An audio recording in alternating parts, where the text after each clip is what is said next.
Zambro Singh, Coast 360, IT&E, and the Bank of Guam, 9:59. You guys know we like to end the show on a good note, and that's so easy to do because there are just so many people on this island doing the things they do to make it a better place to be.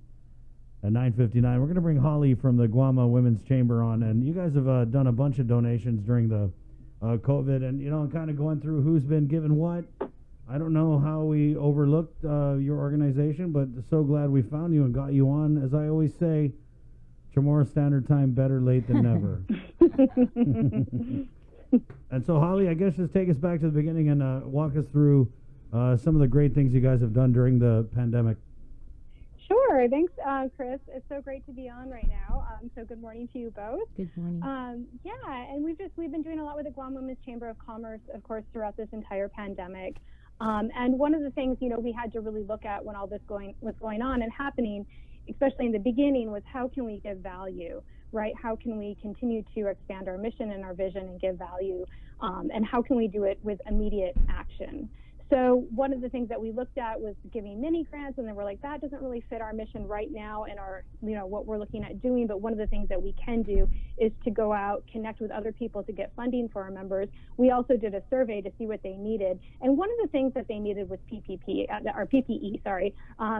personal protective equipment, right? And especially looking at when it was all going down in the very beginning, as far as our medical providers really needed that, and our members did too. Right, so we really needed to protect our island entirely to get our business open. We need a healthy community, but also we knew that with upcoming businesses opening, this was before PCOR too, that people would need the PPE to actually have their businesses function. Right, masks were going to be required. We saw that coming out.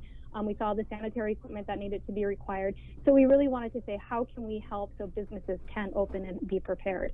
So what we did was we did a donation. We ordered KN95 masks, and we donated those to GMH, GRMC, and FHP. And then we also ordered cloth masks for our members.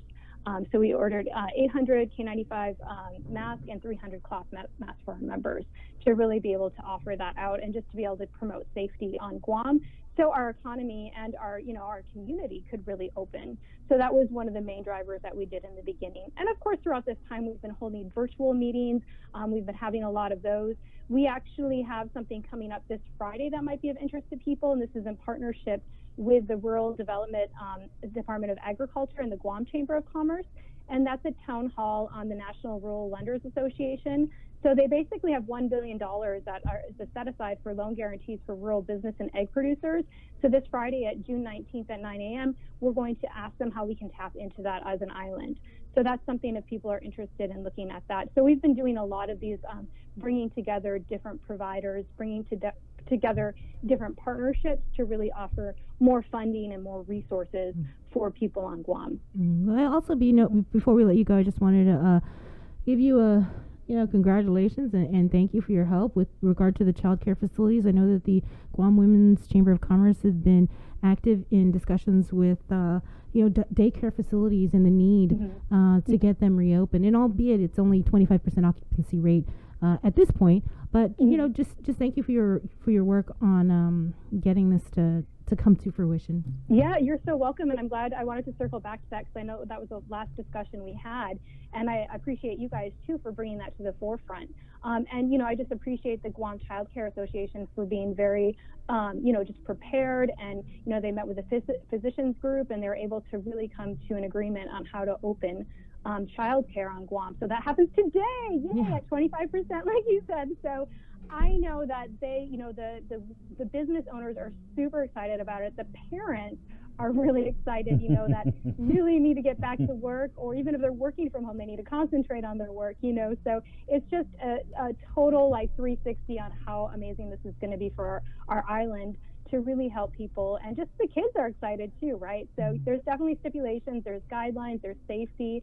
Lonnie, who is a Giving Tree, who was also on KUAB last time, and she's great. She actually gave I think a Zoom session with her parents just to talk with them and be like, this is how we're going to open. Do you guys have any questions? So they've been really active and just communicating with their customers and providing that safety and, just that alignment that's needed to really have this be successful. So I really commend them.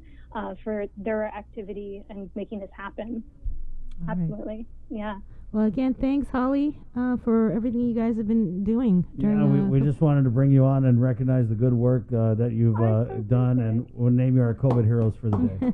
Oh, thank you so much. We so appreciate it. And just another thing I wanted to throw out before we pop off real quick. I really do appreciate you guys. I mean, I have a wonderful team to work with and just the community, absolutely. I also just want to say we're a part of the Give Us a Moment movement. Mm-hmm. So on June 27th, we're definitely partnering with that as far as the Guam Island Pride Beautification event with GVB. And that's going to be really exciting too. So I just encourage other people to come out, into our community to beautify it, do some paint, some cleanup, and just get prepared. So once we do have visitors coming back on island, we have, and we're just, for ourselves too, right? We want to look around and see the beauty and just be able to clean up and be a part of that. So, I mean, we live on a beautiful island, so let's just make it the best we can, right? Right. Got it. Thanks, Yeah. Holly. Thank you, Holly. Thank you so much. Okay. Wash You your guys. hands. Bye. All right. All right, take care. Okay, bye. Okay. Hey, good job today, Sabrina. Good job, Chris. Good job, Jacob. Good job, Jake. Always a pleasure to have Jason Solis in here. Our talk.